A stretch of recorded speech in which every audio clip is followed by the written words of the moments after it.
안녕하세요. 김어준입니다. 서지현 검사 성추행 사건. 가해자로 지목된 안태근 전 법무부 검찰국장과 이 사건을 감찰하고 징계했어야 할 지위에 있었던 최규일 현 자유한국당 의원이 오히려 호통을 치고 사건을 덮었다는 내용이 연일 보도되고 있습니다. 사건 진상을 파악하고 관련자에게 아무리 시간이 흘러도 책임을 묻는 것은 당연히 매우 중요한 일입니다. 근데 당시 사건이 있었던 곳은 여러 사람이 그 장면을 목격하지 않을 수 없는 공공연한 장소였습니다. 그 장면을 목격했던 사람들, 이들의 방조무긴 그리고 침묵은 이 범죄의 든든한 자양분이 되는 거죠. 당시 바로 앞자리에 있었다고 하는 이규남 장관 그리고 동석했던 동료 검사들, 이들의 비겁함은 이 사건과 함께 반드시 거론되고 또 기억되어야 한다. 김어준 생각이었습니다. 네. 김은지입니다. 네. 이런 사건에는 이제 한두 사람 이름이 계속 거론되고 그리고 끝나는데, 이런 걸 침묵의 카르텔이라고 하죠, 원래. 네. 어떤 집단에게 불리한 문제에 대해서 내부인들이 이제 입을 닫아버리는. 근데 이게 침묵의 카르텔은 조직이나 집단을 보호하려고 하는 건데, 이거는 그거보다 더 나쁜 케이스. 왜냐면은, 그냥 자기를 보호한 거거든요. 입을 다물고 있었던 사람들. 저는, 입을 다물고 있었던 그 앞에, 그걸 봤던 여러 사람들, 그 이후로도 서검사가 여러 가지 인사상 불이익이나 그런 걸 겪었다고 하는데, 그때 안 도와준 거거든요, 아무도. 네, 동료 검사였지만요, 모두 침묵한 겁니다. 언론이 주로 이제 가해자나 또는 당시 감찰 책임자만 다루는데, 그 사람들이 그렇게 했던 이유가 다른 사람들이 가만히 있을 거라는 걸 알기 때문이잖아요. 이 침묵 방조는 사법 처리를 못하겠지만, 기록을 해둬야 된다. 예, 또 하나 제안하고 싶은 게 사건 관련해서 안태근 가해자라는 이름을 좀 더 강조해줬으면 좋겠는데요. 안태근 성추행 사건이라고 부르는 게 어떨까 싶기도 합니다. 그렇군요. 네. 자, 근데 본인은 이제 기억나지 않는다. 네, 사실 사과는 하긴 했는데요. 술 취해서 기억나지 않는다라는 입장을 견지하고 있습니다. 그랬다면이라는 전제를 그렇죠. 달고 술 취해서 기억나지 않는데 그랬다면. 근데 이제 기억나지 않을 수 없죠.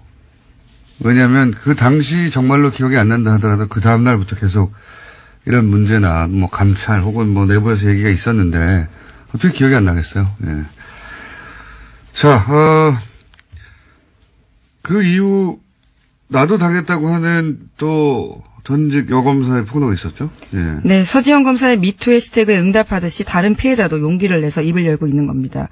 어제 SBS가 과거 검찰 간부에게 성추행을 당한 또 다른 전직 검사 인터뷰를 보도했는데요. 한 지검에 재직할 당시에 고위 간부가 의도적으로 자신을 성추행했다라는 겁니다. 관사 주소를 주면서 자기만 혼자 오게 만들었고요. 거기 가서도 부적절한 행동들을 했다라는 거고, 뿐만 아니라 여러 가지 성추행적 발언도 했다라고 합니다. 검사라고 하면 우리 사회에서는 일반적으로 매우 두려운 존재잖아요. 예. 기소권도 가지고 있고. 예, 독점하고 있습니다. 예. 그런 검사조차도, 예. 그리고 법을 굉장히 잘 알고, 힘도 세고, 예. 기소권도 가지고 있는 검사조차 집단 내에서 이런 일을 겪는다는 사실 자체가 가지는, 그리고 나서 이제 그런 일을 겪고 나서 겪어서 손 치더라도 사건으로서 그 이유는 그 가해자들이 처벌이 됐다든가, 그랬을 것 같은데 그러기는커녕 이렇게 8년에 걸쳐서 이제 고통을 당했다고 하니까 이 자체가 가지는 임팩트가 있어요, 우리 사회에. 네, 문제 제기한 사람만 입 다물게 만드는 구조가 8년 동안이나 지속된 겁니다. 검사조차 이런 일을 겪으니 이렇게 생각하게 만드는 굉장히 역사적인 인터뷰죠. 예, 제가 어제 그 JTBC 인터뷰를 보면 굉장히 차분하게 자신이 겪었던 이야기들을 하고 있어서요. 그것이 주는 임팩트가 더 강하기도 합니다. 그러니까요. 태블릿 PC하고는 결은 좀 다르지만, 예. 굉장히 우리 언론사에 남을 이정표가 되는 인터뷰라고 생각이 듭니다. 손석희 사장이었으니까 인터뷰를 했겠죠. 아마도. 예. 아깝네요. 뉴스공장에서 했어야 하는데. 네, 다음 또 다른 인터뷰를 시도해 보시는 걸로. 예. 자, 관련해서 이제 뭐 여러 뉴스가 쏟아져 나오고, 임은정 검사도 최기일 자유한국당 의원이, 나는 사실, 은폐에 관여한 적이 없고, 뭐 알지도 못한다고 하니까, 관련해서 네, 사건을 덮으려고 했다라는 식의 이야기를 하고 있는데요. 네. 당사자가 문제 삼지 않겠다는데 왜 네가 들쑤시고 다니냐면서 화냈다라는 이야기를요. 서지현 검사가 다시 한번 증언했습니다. 당사자가 문제 삼지 않겠다는 말을 할 리가 있나요? 네, 이미 문제 제기를 내부적으로 했다고 하는데요. 이런 식으로 덮으려고 한 겁니다. 이것도 본인은 알지도 못하고 덮은 사실도 없다. 네, 하지만 본인 상황이 곤란해지자요. 어제 국회 본회의 불참하면서 계속해서 기자들을 피해 다니고 있다고 합니다. 그러니까 임 검사 또는 뭐 서 검사는 이 일에 대해서 최교일 현 자유한국당 의원이고 당신은 법무감찰국장이었던가요? 네, 그렇습니다. 예. 임 검사나 서 검사가 없던 일을 만들 이유는 없는데 최 의원이 있는 일을 기억에서 지워버리고 싶을 수는 있어요. 네, 기억 안 난다라는 요지를 계속해서 강조하고 있습니다. 두 사람 다 기억이 나지 않는다고 하고 있고, 예. 자, 그리고 이 두 분이 이제 당시 굉장히 엘리트 검사였고 파워 있었다, 뭐 이런 얘기죠. 예. 검찰 핵심 요직에 있었기 때문에 서지현 검사가 용기를 내는데 8년이나 걸렸다라고 볼 수밖에 없는데요. 서지현 검사가 부당한 사무감사를 받았다고 주장했던 2014년에는 안태근 전 검사가 법무부 기획조정실장이었습니다. 근데 이제 인터넷상에서 더 화제가 되는 건, 이, 안태근 전 검사가, 자신이 다니는 교회에 가서, 간증한 게 있어요. 이게 굉장히 화제가 됐는데, 이 간증의 마지막 부분만 잠깐 들어보시겠습니다. 믿음이 없이 교만하게 살아온 죄 많은 저에게 이처럼 큰 은혜를 경험하게 해주신 나의 주 예수 그리스도님께 감사와 찬양을 올려드립니다. 아멘. 이제 서검사가 이 간증을 보고 거꾸로 나섰다고 해요. 예, 거꾸로 꼭 내가 네, 인터뷰에서도 그 이야기를 했습니다. 8년이 지나고 나서 이 간증을 보고 이게 이제 영화 밀양이었죠, 밀양. 예, 전도연 씨가 주연이었고요. 네, 전도연 씨 그 내용도 그거죠. 이제 가해자가 스스로 용서를 이미 스스로에게 한 거죠. 예, 구원과 용서를 받았다라는 이야기를 해서 충격받은 피해자 가족의 모습을 보여주고 있습니다. 이제 자기 죄의식을 이제 종교의 이름으로 스스로 털어버린 거죠. 피해자는 여전히 고통받고 있는데 피해자에게 가서 사과하거나 혹은 용서를 비는 게 아니고 스스로 용서를 해버린 겁니다. 이거를 보고 이해갑니다. 예. 네, 서지현 검사도 이에 대해서 일침을 했는데요. 회계는 피해자들에게 직접 해야 된다라는 말을 전하고 싶다고 이야기했습니다. 원래 이제 뭐 죄의식을 이렇게 해결해 주는 게 종교의 기능이기도 한데 이렇게 이제 가해자가 스스로 용서하는 용도로도 쓰입니다. 네, 피해자가 용서한 적이 없는데 이에 대해서 스스로 회계받았다라고 주장하기 때문에 그래도 그렇습니다. 제가 보기에는 예수님이 요건에 대해서 용서한다는 신호를 보내지 않았을 거라고 봐요. 보내지 않은 신호를 스스로 받은 거죠. 자, 다음 수는요. 네, 이와 관련해서 문재인 대통령도 사건을 언급했습니다. 어제 열린 장차관 워크숍에서 그것이 사실이라면 가장 그렇지 않을 것 같은 검찰 내에서도 성희롱이 만연하고 2차 피해가 두려워 참고 견딘다는 것이다 라고 말했는데요. 관련해서 혁신과제로 추가해달라고 이야기했습니다. 그러니까 이 성추행 관련해서는 아마 이 전과 이후로 나뉠 만큼 여러 가지 조치나 인식의 변화가 생길 것 같습니다. 그런 의미에서 역사적인 인터뷰였고요. 방송사적으로도 역사적인 기록에 남은 이정표가 되는 인터뷰였고요. 자, 다음 뉴스는요? 예, 다시 다스 뉴스입니다. 2008년 정호영 BBK 특검 당시에 혼자서 다스에 120억 원을 횡령했다고 지목됐던 전직 격리 직원 기억하실 겁니다. 해당 직원인 조아무개 씨가 피의자로 신분이 바뀌었다라고 하는데요. 서울 동부지검은 조 씨를 입건했다라고 밝혔습니다. 혐의는 특정경제범죄가중처벌법상 횡령인데요. 검찰은 횡령 기간, 횡령 금액, 공소시효 연장 등 더 조사를 해봐야 하지만 현재로서는 모든 가능성을 열어놓고 수사하고 있다라고 밝혔습니다. 조 씨는 어제 검찰에 출석해서 조사받았습니다. 입건했다는 게 이제 피의자로 사건을 다루기 시작했다는 거지 이분이 갇혔다는 얘기는 아닙니다. 예. 이제 이럴 때 이제 기로에 쓰게 되죠. 예. 적극적인 진술을 해야 될 때로 그렇죠. 보이는데요. 기로에 쓰게 되죠. 완전히 이제 부인하고 갈 것인지 아니면, 근데 보통은 이제 결국, 자기를 보호하기 위해서 실토하기 시작하는 시점이 있죠. 예. 예, 특가법상 횡령 혐의는 무겁습니다. 제가요. 그러니까요. 이게 몇 개월 살고 나올 수 있는 게 아니거든요. 예. 액수도 너무 크고요. 아마도 이분의 입에서 뭔가 터져 나올 가능성이 꽤 있습니다. 예, 키맨이라고 예전부터 지목됐었는데 이제 좀 진실을 이야기하셔야 되지 않을까 싶습니다. 자, 다음 뉴스는요. 예, 서울중앙지검 국정원 수사팀은 국정원 전직 직원 김기동 씨의 행방을 쫓고 있습니다. 국정원 불법 행위 규명을 위해서 국정원 댓글 사건의 핵심 인물이었던 김 씨 수사에 박차를 가하고 있는 건데요. 하지만 어제 전해드렸던 것처럼 수사팀은 지난해 8월 이후에 김 씨의 위증 혐의 조사를 위해서 5차례 출석 요구했습니다. 하지만 김 씨가 나오지 않았는데요. 그래서 체포영장 청구했지만 법원도 이를 기각했습니다. 수사팀 관계자에 따르면 전직 국정원 직원이라서 국정원장 허가 있어야 나올 수 있다라고 했는데 국정원 확인해보니까 허가 신청한 자체가 없다라는 거고요. 또 여러 가지 방법으로 접촉 시도하고 있지만 통화가 이루어지지 않고 있다고 합니다.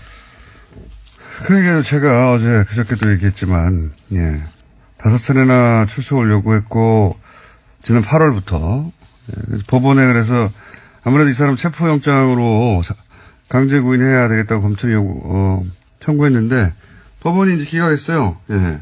말이 안 되지 않습니까? 작년 8월 이후 5차례 출석 요구했는데, 지금 어디인지도 모르고. 네, 소재도 파악되지 않는다라고 합니다. 당연히 영장을 발부해야 되는데, 참 좋겠어요. 이렇게까지 해도 영장을 기각해 주니까 얼마나 좋겠어요. 도망다니게. 예, 한겨레 신문이 그 직원의 이름을 드디어 공개했는데요. 김기동 씨입니다. 이분이 이제 지금 계속해서 논란이 여러 각도로 되고 있는, 이제 최근에 사법부의 사찰 문건에서도 또 한 번 등장하는 진원 파일, 시큐리티 파일, 원세훈 전 원장을, 무죄로 파기환송하게 만들었던. 예, 유무죄 취지는 밝히지 않았었는데 파기환송 자체가 굉장히 놀랐습니다. 그때 증거 능력이 문제가 됐었거든요. 파기환송 한다는 자체가 이제 유죄 아니라는 얘기죠. 말하자면. 어쨌든, 그 파일을 작성했던 당사자거든요. 예, 당사자고, 그 파일 안에 보면은 이제, 직원들 이름, 당시 국정원 직원들 이름과 그 직원들이 사용한 아이디하고 비번이 있어요. 예. 그것이 이제 증거로 인정되지 않았는데, 대법원 때문에, 예. 만약에 이게 증거로 인정되면, 또 다른 국면의 수사도 시작될 수 있습니다, 사실은. 예. 그래서 이분이, 민간인으로서 이렇게 오랫동안 도망다니는 건 굉장히 부담스러운 일인데요. 누군가 도망다니라고 하고 있는 게 아닌가 싶어요, 저는. 번개탄이나 심장마비나 추락사 주의해야 합니다. 김기동 씨. 건강하시고요.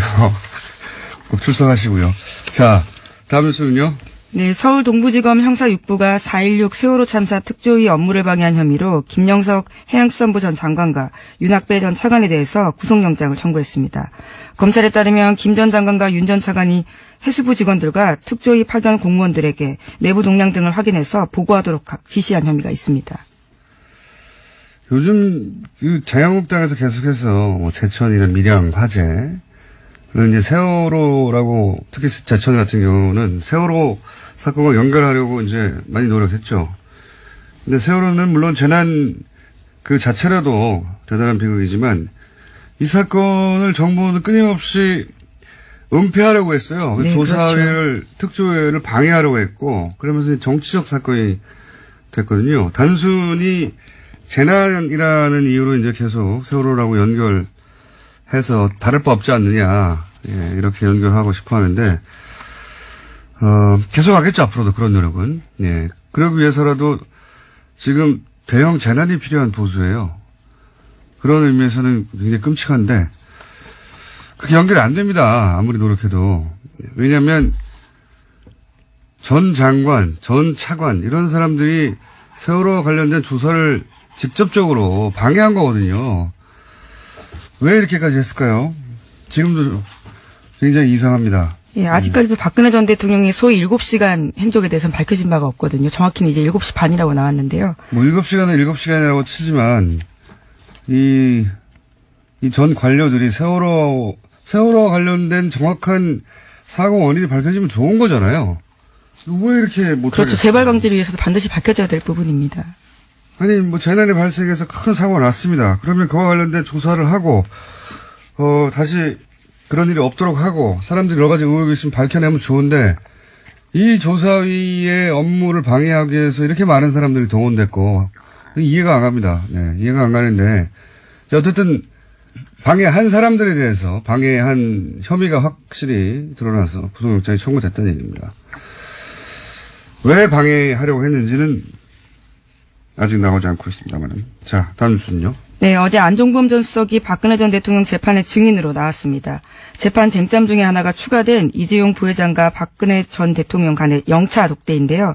이 부분을 안 전 수석이 영차 독대 전날 자료를 준비했다라고 중요한 증언을 했습니다. 이는 다음 주 월요일로 예정된 이재용 삼성전자 부회장의 항소심 선고에도 중요한 부분입니다. 이거 굉장히 중요하죠. 몇 번 저희가 언급했습니다만, 예. 지금까지 삼성의 이제 방어 논리는 첫 번째 독대가 대구 창조센터의 개소식에서 잠깐 만난 거였는데. 네, 5분 만났다라고 주장하고 있죠. 그때 어떻게 승마 이야기를 공개적인 장소에서 하냐. 근데 이제 그 이전에 독대가 1차가 아니라 영차 독대가 따로 있었다. 가 이제 검찰의 주장이었고 이걸 뒷받침하는 증언이 나온 거죠. 네, 안 전 수석조차도 독대를 위한 파일을 만들었다라고 하면서 이메일 내역에 대해서도 인정을 한 겁니다. 그랬겠죠. 예, 당연히. 근데 이제 지금 박근혜 전 대통령이 계속해서 출소를 거부하고 있지 않습니까? 근데 이제 국선 변호인단이 그거를 어쨌든 변호인단은 나가야 되니까요. 변호인단이 이제 대응을 하는데 지금 안종범 전 수석이 그랬던 걸로 기억한다. 영차 독대, 이제 종합한 취지는 영차 독대가 있었다. 네, 굉장히 의미 있는 진술인 거죠. 중요한 진술이죠. 예. 그렇게 진술을 하자, 정원대에서, 예. 국선 변호인단이 안정모 수석에게 이렇게 묻습니다. 신장암 수술 때문에 전신 마취를 한 적이 있는데, 그래서 기억력이 했을 수는 없느냐. 예, 그 증언의 능력을, 그 증언의 어떤 신빙성을 탄핵하기 위해서 이런 식의 질문까지 하는 거죠. 그렇죠. 그렇게 기억하고 있는데 혹시 전신 마취해서 기억력 감퇴를 있을 수도 있지 않느냐. 이렇게 뭐랄까요. 국선 변호사들이 고생하고 있는 거죠. 할 수 있는 반론이 별로 없으니까 그 기억이 혹시 마취이기 때문에 잘못했을 가능성은 없을까요? 이렇게 대묻는. 뭐라도 묻긴 물어야 되니까요. 네, 하지만 구체적인 답들을 계속했는데요. 박근혜 전 대통령이 대기업 총수들과의 독대는 보안사항이라고 강조했다고 이야기하고 있습니다. 알겠습니다. 자, 시간이 거의 다 됐네요. 하나 정도 더 할 수 있을 것 같습니다. 예, 오는 2월 4일로 예정된 국민의당 바른정당 통합의결 전당대회에 있습니다. 여기에 전당대회 준비가 대표당원 중복 문제 제기로 급정차했습니다. 김중로 전준위원장이 어제 기자간담회를 열었는데요. 도저히 전당대회 준비 작업을 계속할 수 없는 상황에 처했다라고 밝혔습니다. 이거는 참 재밌는 뉴스네요. 전당대회를 어떻게든 하기 위해서 이제 대표당원을 10,000명에서 6,000명 수준을 줄였단 말이죠. 네, 그렇죠. 네. 그래도 3,000명 이상이 와야 돼요. 그렇죠? 근데 이제 아무리 새벽 6시부터 하고 뭐 23곳에서 화상으로 하고 해도 어쨌든 물리적으로 그 장소까지 가야 되거든요. 전당대회를 하려고 모든 수단을 다 동원했는데 만약에 성원이 안 된다. 또는 거기서 찬성표가 과반이 넘지 않는다. 예. 그러면은 그 자체로 통합의 명분이 당원들이 원해서 하는 거라고 하는데, 이게 무너지죠. 예. 그러니까 자신이 없어서 전당대회를 안 하려고 하는 겁니다, 이거. 이 뉴스의 진짜 의미는 전당대회를 안 하려고 하는 것이다. 이게 저의 해석입니다. 예, 어제 민주평화당 대변인 쪽에서도 그런 이야기들을 했습니다. 전당대회마저 무산시키려고 하고 있다고요. 예. 전당대회가 자신이 없으니까 전당대회도 안 하려고 하는 건데, 이게 이제, 이렇게 되면 또, 논리적, 법률적, 혹은 규정상의 모순에 빠지는 거죠. 원래 당의 합당, 이건 전당대회를 통해서 해야 되거든요. 예, 그렇죠. 근데, 그럼 전당대회가 아닌 방법으로 하려면 당헌을 바꿔야 돼요. 당헌을. 당의 헌법이죠. 왜냐면 거기에 전당대회를 통해서만 합당이나 해산이 가능하다고 했으니까. 근데 당헌을 바꾸려면 전당대회를 해야 돼요, 또. 전당대회를 하지 않고 당원을 바꾸고 그리고 예를 들어서 뭐 전당원 투표 같은 걸로 했다. 정당사에 남겠네요. 안 하려고 하는 겁니다. 네. 네, 오늘 관련 대책을 논의할 예정이라고 합니다. 안철수 대표가요. 아, 굉장한 재밌는 뉴스네요. 여기까지 하겠습니다. 시사인의 김은지였습니다. 감사합니다. 카바프 블랙리스트 의혹의 핵심은 법원 행정처의 사찰이죠. 사찰은 존재했다 할 수밖에 없는 내용이 가득한 문서가 공개됐는데 이 문서에 이름이 등장하는 당시 판사직에 계셨던 윤나리 변호사님 스튜디오에 직접 나오셨습니다. 안녕하십니까? 안녕하십니까? 네. 대본을 들여다봐도 소용이 없어요. 제가 그렇게 안 하기 때문에. 대본을 이렇게, 예. 문서처럼 이렇게 네. 들고 계시는데 아무 소용이 없기 때문에. 네, 알겠습니다. 그냥 편하게 하겠습니다. 네. 작년 2월까지 판사셨죠? 네. 작년 2월까지 판사셨고. 이 문서에 이렇게 등장합니다. 윤나리 판사. 자유분방하고 직설적인 면이 있으나 선을 넘진 않는다. 네. 네. 이렇게 평가되어 있어요. 이 문서 보셨죠? 네, 네. 봤습니다. 나중에 봤고요. 네. 처음에 저는 이제 판사가 아니니까 이걸 이제 뒤늦게 보게 됐고요. 갑자기 이제 동료 판사들로부터 자유롭고 직설적인 윤나리 판사 이러면서 갑자기 문서에서 보고 반가워서 카톡 보내 막 이렇게 막 카톡들이 오는 거예요. 그래서 그게 무슨 소리야 이러면서 하더니 이제 찾아봤더니 보니까 그렇더라고요. 되게 나쁜 평가는 아니에요. 그죠? 저 법원 생활 잘한 것 같습니다. 이 문장을 그게 좋은 평가든 나쁜 평가든 이렇게 평가의 대상이 단 자체가 기분 나쁘다고 하던데 보통은. 섬찟하죠. 왜냐하면 이 평가가 다른 판사들한테 물어보니까 상당히 정확하다고. 정확하다. 친한 사람들한테 이거 상당히 정확한데 너에 대해서 가까이서 지켜보는 사람이 올린 평가일 수밖에 없다. 이렇게 얘기하더라고요. 그 순간 섬찟하죠. 그랬다는 얘기는 판사하실 때 가까이 있던 누군가가 이런 평가를 법원 행정처에 직접 혹은 간접으로 건넸다는 얘기잖아요. 그죠? 그렇죠. 거점 법관이라는 단어가 갑자기 생각나네요. 보고서도 많이 읽어보셨나 봐요. 다 봤죠, 저는. 네. 예. 재미있는 용어가 많습니다. 거점 법관, 왕당파, 핵심 세력. 예. 핵심 판사라든가. 네. 예. 네. 핵심 판사는 가로치고 나쁜 놈들이고요. 네, 그죠? 맞습니다. 왕당파는 자기들이고요. 이걸 네. 작성한. 그 중에 이제 저는 제일 웃긴 표현이자 저는 뭐 밖에 있는 사람이니까 웃긴 표현이자 이 사람들 진짜 골 때리네 하는 생각이 들었더니 거점 법관이었어요. 거점 법관. 네. 거점 법관이 표현이 자세히 되어 있지는 않지만 결국은 이제 자기들이 믿을 수 있고 네. 그리고 곳곳에 네. 암약하는 네. 빨대, 프락치 내지는 정보원 네. 뭐 일반적으로 그렇게 말할 역할을 하는 사람 판사들이었던 거잖아요. 그렇죠. 네. 그러니까 판사님 주변에도 거점 법관이 있었던 거죠. 있었겠죠. 그렇게 생각하면 판사들이 좀 오싹하지 않습니까? 오싹하죠. 그리고 또 되게 붕괴스럽기도 하고 부끄럽기도 하고 이게 법원에 이런 모습이 있었다는 걸 국민들한테 정말 부끄럽다 이렇게 말하는 사람들도 많고요. 이게 국정원이 아이오나 또는 뭐 이런 요원들 침투시키는 거는 그게 이제 그 사람들의 직업이니까요. 네. 공작이. 판사들을 동원해서 이렇게 했다는 거는 진짜 상상하기가 어렵죠. 저희도 그 지점이 제일 아마 판사들이 제일 놀라울 거예요. 동료가 동료를. 그리고 판사들이 만날 수 있는 사람이 별로 없습니다. 거의 외부랑 접촉이 차단된 채 살다시피 하거든요. 네. 집회사 업무량이 엄청 많기도 하고 그 외부랑 접촉해서 한 번씩 문제가 생기니까 오해를 사니까 네, 사건 그래서 관계자를 만나면 네, 그래서 판사 동료들끼리 되게 친해요. 동료해가지고 그 부분을 이해하는 사람들끼리만 그렇죠. 그런데 그 중에 한 명이 그 중에 가까이 있는 사람들이 이렇게 보고를 했다는 거는 정말 놀랍죠. 근데 변명을 조금 한쪽으로 생각하자면 그분들이 그거를 알고 그런 역할을 하는 분도 있었겠지만 모르고 이용당하는 분도 있었을 것 같아요. 그렇죠. 이런 문서가 네. 작성되는 줄 모르고 물어보니까 답변할 수도 걔 있죠. 어떠냐 이러면 이렇지 뭐 이렇게 얘기할 수도 있어요. 선회하자면.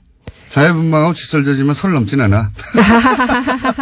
근데 이게 문건으로 작성되려면 네. 이 평가가 신뢰할 만한, 그러니까 이런 평가를 할 만큼 잘 알고 있어.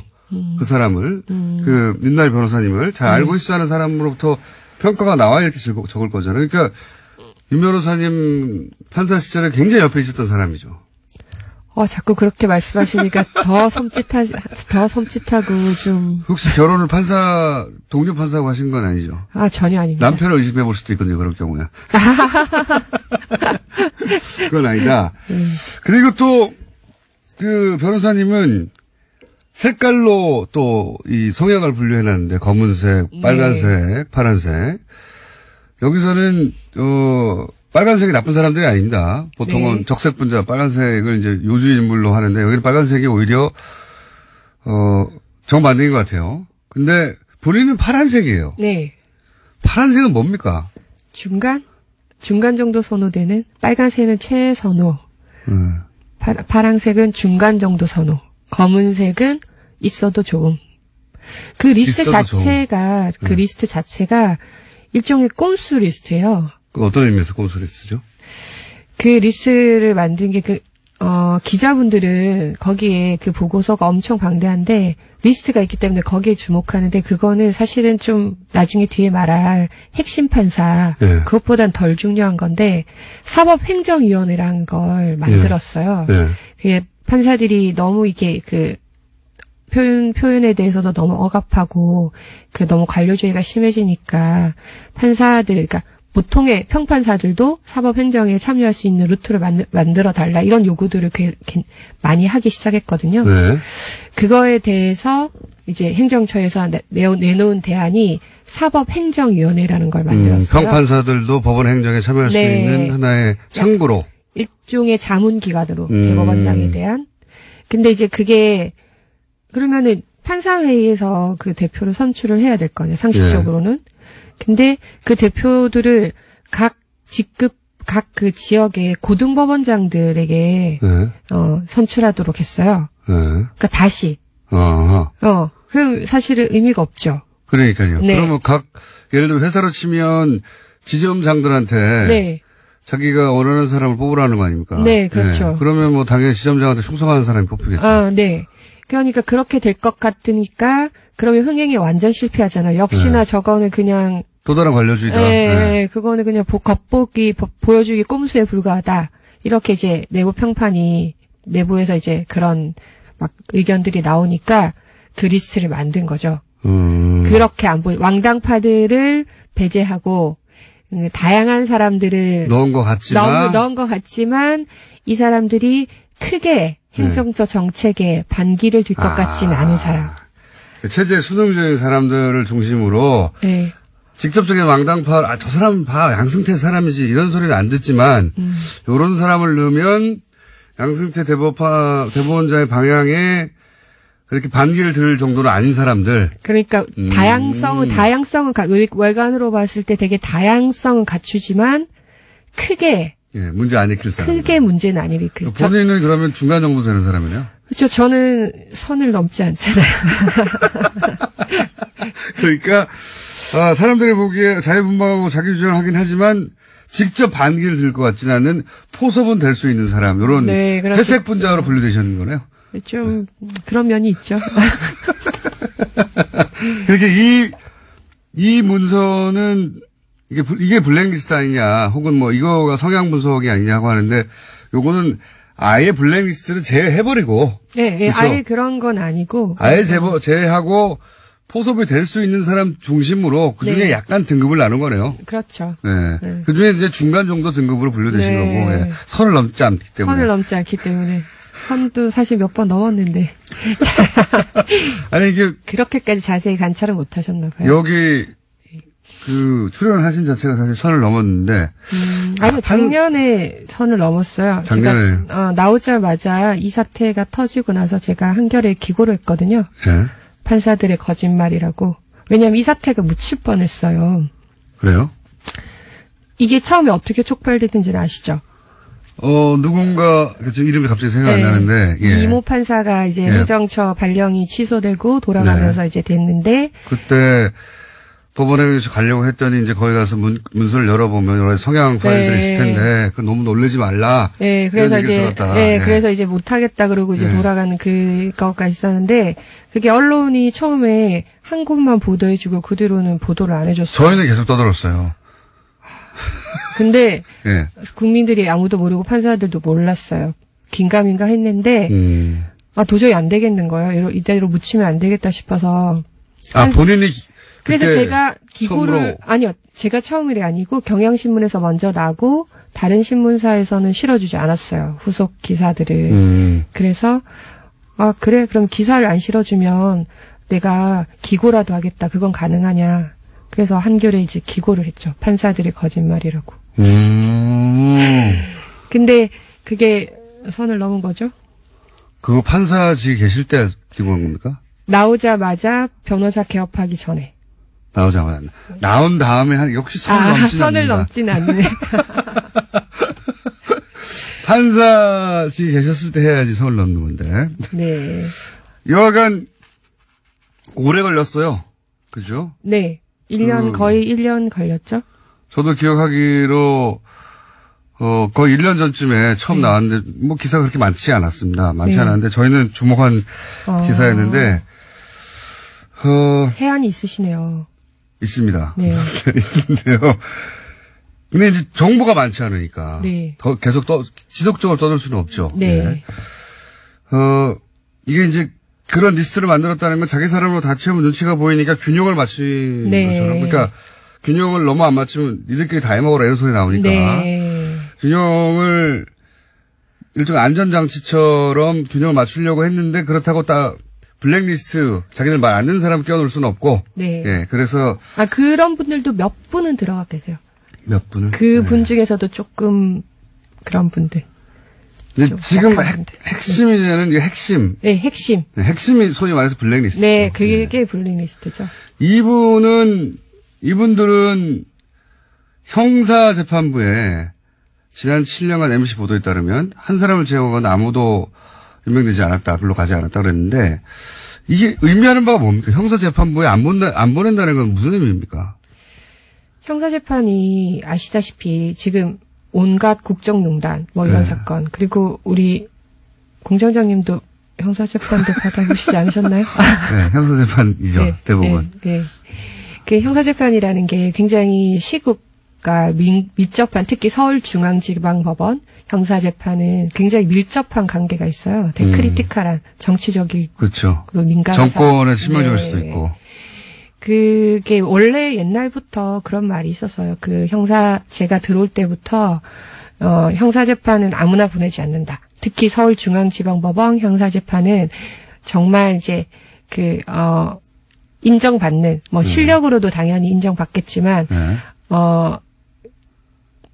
대세 거스리지 않는 판단을 할 사람. 예를 들어 양승태 대법원장 시절에는 양승태 대법원장에 거스리지 않는 사람으로, 인사를 하도록 노력했겠군요.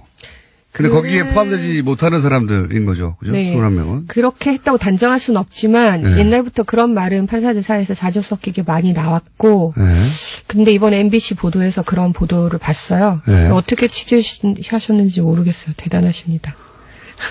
MBC 요즘 살아나고 있어요. 근데 이거 굉장히 핵심을 짚은 그 보도였거든요. 네. 이 사람들이 어떻게 됐을까? 핵심 판사들이. 네. 이 사람들이 어떤 불이익을 당했을까? 네. 근데 판사들이 불이익이라는 게 감봉한다든가 이런 게 아니잖아요. 그렇죠. 눈에 보이게 불이익을 되게 많이 줄 수 있어요. 임지라든지 아니면은 보직이라든지 중요한 포스트들이 이런 거죠. 이렇게 서울 형사부 아니면 행정법원에도 보면 굉장히 4대강이라든지 정치적으로 예민한 이슈들이 많이 가잖아요. 집회, 촛불 집회, 어떻게 허락해 줄 건지 안 할 건지 이런 것들도 다 행정법원에서 하잖아요. 그렇죠. 그러니까 그런 자리들에 이제 좀 더 믿을 만한. 양승태 대법관에게 반하지 않는 사람을 꼽고 본인이 보기에 양승태 대법원장 이 보기에 이제 문제를 안 일으킬 사람들 이런 사람들이 가게 되는 그런 면이 있다고 이제 판사사에서는 그렇게 회자됐어요. 근데 이제 그렇겠죠. 왜냐하면 이 문건을 왜 만들었겠어요? 문건을 왜 만들겠어요? 뭐 그러니까. 밥을 왜 짓겠어요? 밥을 먹으려고 밥을 먹고. 그 문건을 쓰려고 만든 거죠, 이 내용을. 그렇죠. 네. 이 내용을 분석해서 자기들이 원하는 사람들을 원하는 위치에 보냈겠죠. 네. 또 원하지 않는 사람들은 배제하고.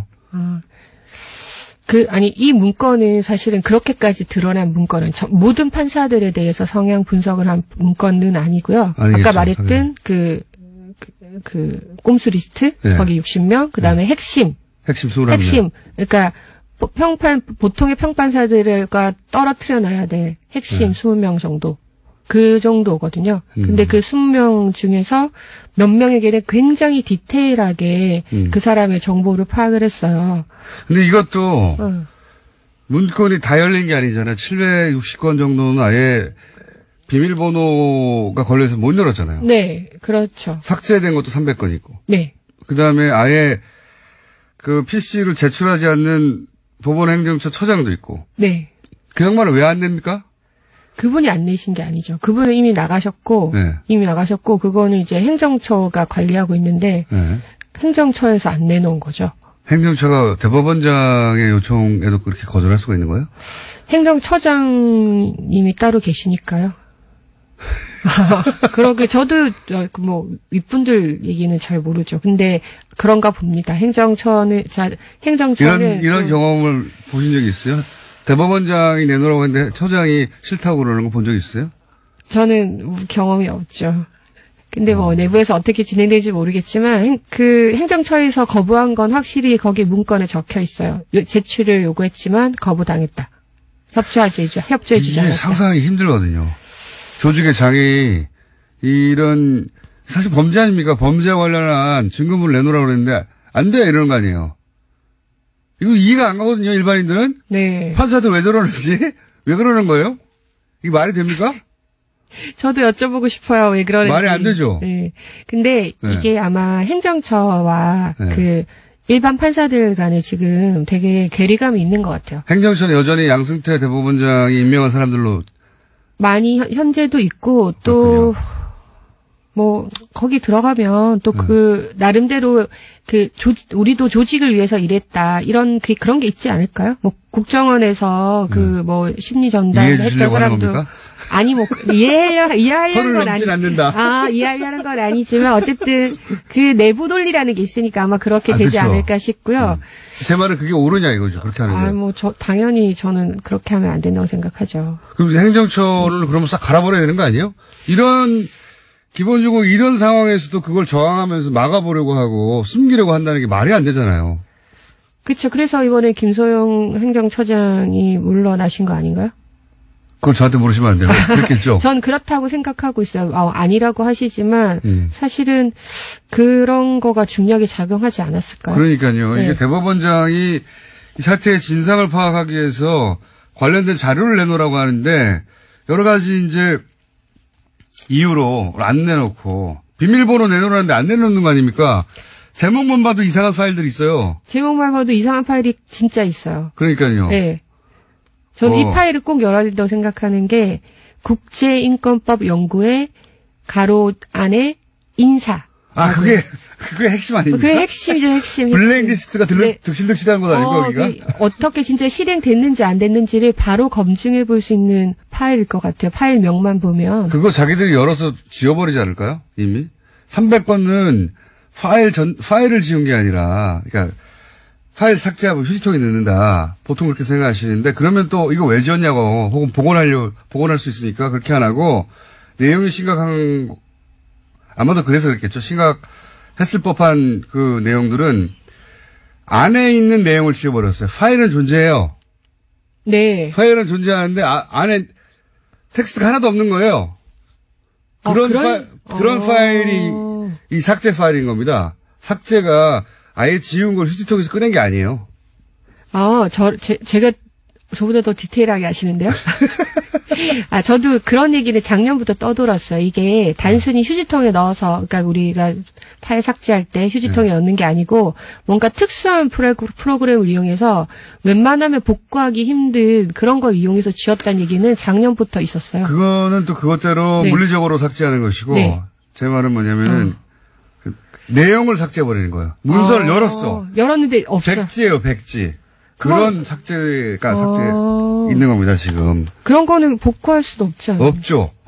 내용이 없는데 어떻게 복구합니까?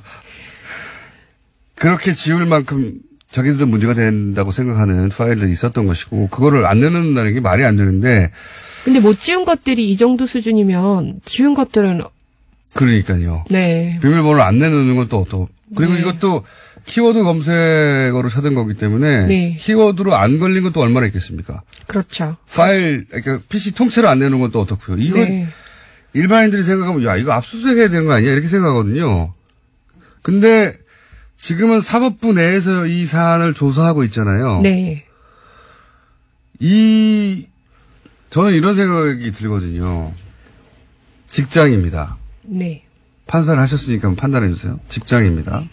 일반 회사인데 사장이 직원들을 거점 부장, 거점 과장, 거점 사원을 두고 다 감시를 해요. 그 다음에 카페에 들어간 거 다, 그 이메일 다 뜯어봐요. 개인들 이메일 다 뜯어보고, 카페에 들어간 행위, 그 다음에 무슨 게시물을 쓰는지 다 기록하고, 그 사람들 어떤 사람인지, 이 사람들이, 또 말을 듣게 하기 위해서 어떻게 회유하거나 할지, 그리고 이제 분류를 쭉 하고, 카톡도 들여다보고, 다 했어요. 그러니까 직원들끼리 밖에 회사하고 상관없는 밖에 나가서 만든 카페에도 다 쫓아가가지고, 그러면 그 사장 직원들로부터 고소고발 당하지 않습니까? 근데 조금 다르신 게 있어요. 카톡이랑 이메일을 몰래 뜯어본 게 아니고요. 네. 그 이메일을 개인적으로 받은 사람이 누군가가 그 이메일을 상부에 보고한 거예요. 마찬가지입니다. 라고 봅니다. 네. 어쨌든. 그리고 어쨌든 그들끼리 자기들끼리 있는 카페에 들어가서 누군가 침투시켜 상관은 맞잖아요. 그러니까 이런 행위 전반에 대해서 직원들이 알았어요. 분노했어요. 사장에 대해서. 그래서 고소고발이 충분히 이어질 수 있죠. 판사 내부에서 그런 일이 있기는 조금 힘들 것 같아요. 근데 직원들이 했다는 뉴스를 본 것 같은데요. 제 말은 일반적인 회사 같은 경우에 고소고발 할 수 있죠. 네, 그렇겠죠. 네. 사장은 처벌을 받겠죠. 네. 그렇죠. 무슨 죄로? 네, 무슨 죄로 처벌을 받겠죠. 그러면 이 사건도 양승태 대법관이 그렇게 처벌받아야 되는 거 아닙니까? 판사들에 의해서 지목돼서 저 사람이 그런 일을 했다고. 그거는 좀 더 조사 과정에서 밝혀져야 될 부분인 것 같습니다. 선을 넘지 말아야 되기 때문에. 선을 넘지 않는. 아니, 양승태. 근데 저는 이제 사법 처리는 최종적으로 이제 해야 될 부분이고요. 네. 일단은 먼저 더 밝혀야 된다고 생각합니다. 그래서 물론 다 밝히고 나서? 네, 다 밝히고 나서 사법 처리를 해야 되죠. 네, 다 밝히고 나서 책임져야 될 사람은 법적인 책임을 져야 된다고 생각은 하는데요. 그건 맞는데 그 조사 과정은 닿습니다. 김어준의 뉴스 공장.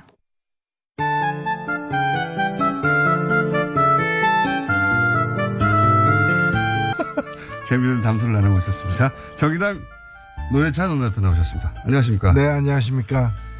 자, 재미있는 담소는 무슨 내용이었는지 잠시 후에 등장할 겁니다. 자, 이번 주 가장 눈에 띄는 중요한 사건은 서지현 검사의 고발이자 고백입니다. 예. 법사위 소속이시니까 더군다나. 예.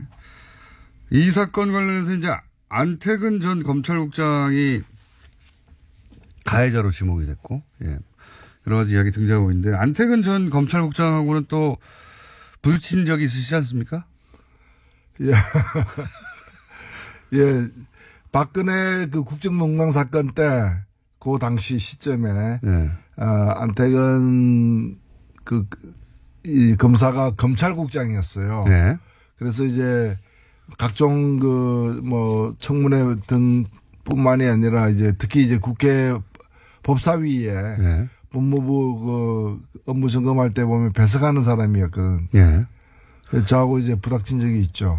인사 예산을 다 담당하는 게 검찰국장이기 때문에 당시 뭐 그런 얘기도 있었습니다. 우병우 사단의 핵심 인물 아니냐. 네. 그러면서 이제 법사위에서 한번 부딪힌 적이 있는데 그때 저희가 법사위에서의 공방 녹취 잠시 들려드리겠습니다. 검찰국장 뒤에 계신데 이 LCT 사건에 대해서 청와대 민정수석실 보고가 되고 있습니다. 기억이 없습니다. 뭐가 없다고? 기억이 없다고요? 야, 참. 보고한 사실이 없는 게 아니라 기억이 없다고요? 보고 안 했을 수도 있고요. 보고 안 했을 수도 있고요. 누가요? 그러니까 제가 보고한 기억이 없습니다. 아니 보고 안 했으면 안 했으니까 보고 했을 수도 있다는 얘기예요? 그따위로 얘기하는 거예요? 네? 답변을 그따위로 하는 거예요? 아니, 그런 기억이 없습니다. 아니면 아닌 것이고 모르면 모르는 것이지 기억이 없다는 건 무슨 말이에요? 막장입니다. 막장이에요. 영상으로 보면 굉장히 뭐랄까요. 한마디로 건방진 태도군요. 예. 그럼 뭐 내가 이렇게 말하든 저렇게 말하든 뭐 아무 상관없어. 예, 저 상황이 예. 이제 제가 원래 지적하려고 했던 것은 LCT가 아니었고 예.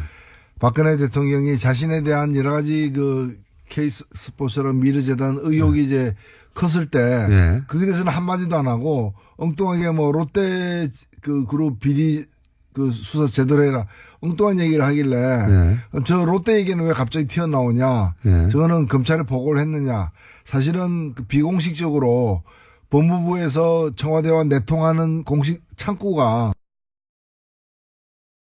검찰국장의 창구인데 그래서 검찰국장에게 그럼 LCT 사건은 당신이 보고해서 저 대통령이 저렇게 얘기하냐 예. 라고 이제 제가 이제 물었던 거예요. 그러면 보고 안 했다가 잡아떼거나 보고했다고 시인해야 되는데 기억이 안 난다. 이 얘기는 뭔가 하면은 뭐 너한테까지 내가 굳이 얘기해야 되냐 뭐 이런 태도예요. 그렇죠. 저 태도는 뭔가 하면은 저게 그냥 장관도 저한테 저렇게 답변을 못해요. 국회의원에게. 예. 근데 장관도 아닌 그 휘하에 있는 사람이 저렇게 얘기했다는 거는 굉장히 자기가 백이 든든하다라는 나중에 밝혀졌지만 우병우하고 수개월 동안 1000통에 가까운 전화통화를 한 예. 사람입니다. 바로 이분입니다. 예. 기억하실지 모르겠는데 우병우 전 민정수석과 법무부 검찰국장이 뭐 1000통 이상 전화를 했다. 요 내용을 기억하실 수 있어요. 그 당사자가 지금 이 사건, 예, 서검사 사건의 바로 가해자인 겁니다. 예. 그러니까 그냥 검찰국장이 아니라 청와대 핵심가 이게 그렇죠. 나를 어떻게 건드려? 예. 장관 위에 있는 사람이다. 뭐 이런 나를 바로 그 말씀이죠. 예, 나를 어떻게 건드려? 근데 뭐 노회찬 의원이 당시 법사위에서 보고했어요. 그랬더니 뭐 보고했을 수도 있고요, 안 했을 수도 있고요. 이런 거 아닙니까? 그런 거죠. 당신이 뭘 하려고 그래? 이런 거 아니에요. 예. 그러니까 저는 저 때 이제 느낀 것이 우리나라가 태형이 없지 않습니까? 예. 저도 태형을 반대하는데 이 경우를 보면서 정말 태형이 필요하다 이거는 몹시 쳐라 이제.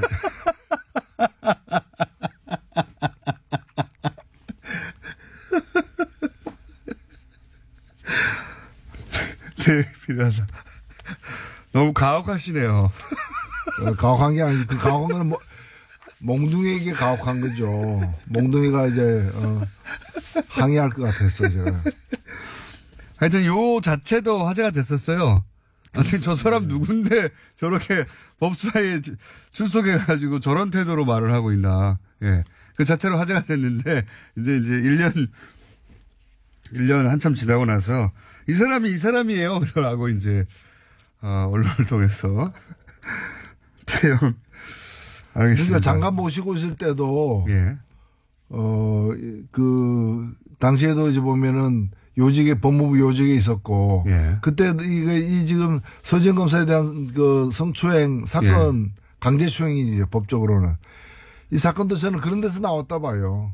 그런 거죠. 이제 예. 권력이 없었다면 그런 일을 못했을 예. 거 아니에요. 누가 나를 감히 이런 거죠. 태도가 있지 않고서야 맞은편에 장관이 앉아 있었다고 했잖아요. 예. 그런데도 그랬던 거 아닙니까? 뭐 눈에 보이는 게 없는 거죠. 그렇죠. 예.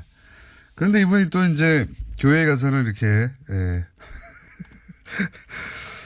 본인의 그러니까 죄를. 법적으로는 자기를 구제하기 힘들다라는 걸 스스로 이제 판단한 거죠.